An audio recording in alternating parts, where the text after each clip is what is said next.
US mulls sanctions on 12 Nigerian governors, top officials over religious freedom concerns. The United States government is reportedly considering sanctions against at least 12 Nigerian governors and several senior officials following their alleged inclusion on a new watch list compiled by the U.S. Commission on International Religious Freedom, USCIRF. Also known as the Country of Particular Concern (CPC) list. According to diplomatic sources, Washington is reviewing recommendations from the Commission to impose visa restrictions, asset freezes, and other punitive measures on Nigerian officials accused of either promoting or turning a blind eye to human rights violations and religious persecution. Those listed are said to include governors from northern and central states, where recurring clashes have been tied to ethnic and religious tensions. This move follows U.S. President Donald Trump's recent classification of Nigeria as a country of particular concern, citing ongoing attacks on Christian communities and what he described as insufficient government action. Trump had previously warned that the U.S. could suspend aid or take direct measures if Abuja fails to curb the violence. American officials reportedly attributed their renewed focus to the continued targeting of churches, displacement of rural populations, and alleged misconduct by Nigerian security operatives in handling religiously motivated violence. If approved, the sanctions could be implemented gradually and may extend to members of the security establishment accused of covering up such incidents.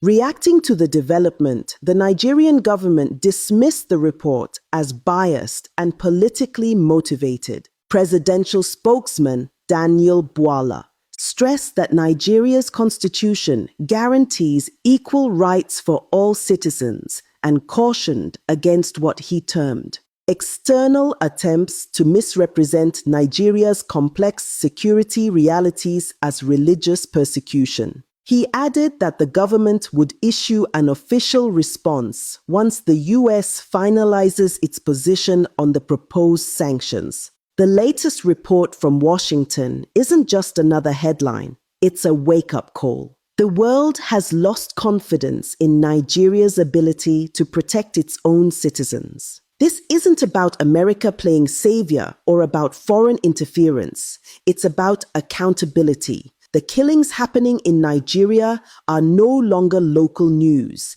They're a global concern. Villages have been wiped out, families scattered, and faith communities targeted. Yet those in power keep insisting that everything is under control. It's not under control. It hasn't been for a long time. The U.S. Commission on International Religious Freedom doesn't hand out warnings casually. When a country is added to its watch list as a country of particular concern, it means investigators have seen patterns, documented evidence that authorities either looked away or quietly enabled what the rest of the world calls persecution. The Nigerian government's reaction was expected. They called the report biased, claiming outsiders don't understand Nigeria's complex security realities. But that excuse has expired. Complexity doesn't justify silence. Complexity doesn't excuse inaction. And it certainly doesn't bring back the dead. Every Nigerian, Christian, Muslim, or traditionalist knows that the killings are real.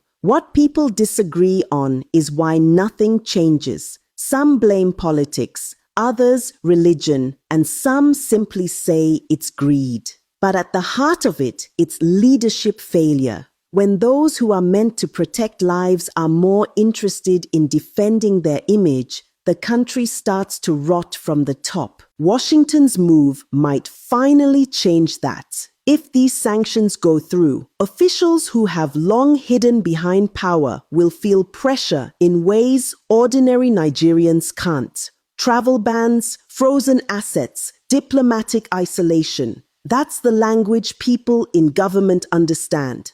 And maybe that's what it will take for Abuja to act. The argument that both Christians and Muslims are being killed is not a defense. It's an admission that the government has failed everyone.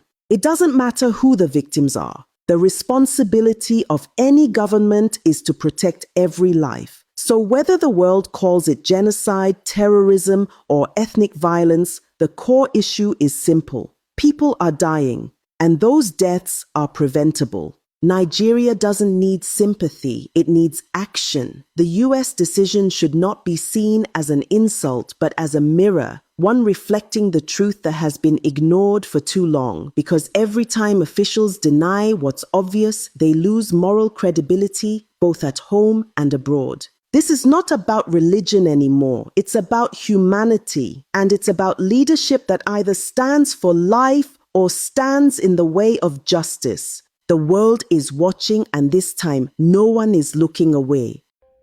They are burning down churches. They are compromising women. They are trafficking hundreds of thousands of people over there in Nigeria, but nobody's talking about it. And then we ask why. Why is nobody talking about the atrocities and the ethnic cleaning of Christians over there in Nigeria? Black Christian families under siege in Nigeria, and nobody's talking about it. I'll tell you why. Because it's not part of their agenda. It's because they don't have the word Palestine or Gaza or Israel labeled to it. So I guess the atrocities over there in Nigeria are not nearly as valuable as a child over in Palestine losing their lives. These atrocities are being performed by jihad Islamists. Not only are they taking the lives of Christian women and Christian children and Christian babies and compromising wives in front of their husbands and beheading their children in front of their mothers. It's also noted that 60,000 peaceful Muslims that did not agree with what they are doing and the horrific crimes that they are creating, it seems that those Muslims have lost their lives as well. To the administration and the government of Nigeria, this is disgusting. How you can allow these women's and children's lives to be taken just because that they are praying to their Lord and Savior, Jesus Christ, inside a church is beyond humane and absolutely disgusting. And all of those children all around the world, all around this country that have been yelling, free, free Palestine, is any of you paying attention?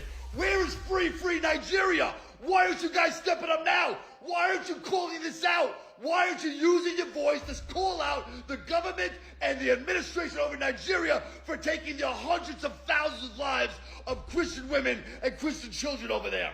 And where is the black community? Where is the black community that is not speaking up for their own? Why is it taking some white guy over here in the middle of New York City to bring attention of this to the rest of the world? Do your own research. Do your own homework. Mommies and children are being taken, trafficked, compromised, burned in churches while they're praying. Children and mommies are losing their lives at an unalarming rate. And if we don't do anything about this now, the ethnic cleansing is going so fast, there'll be none of them left for any of us to save.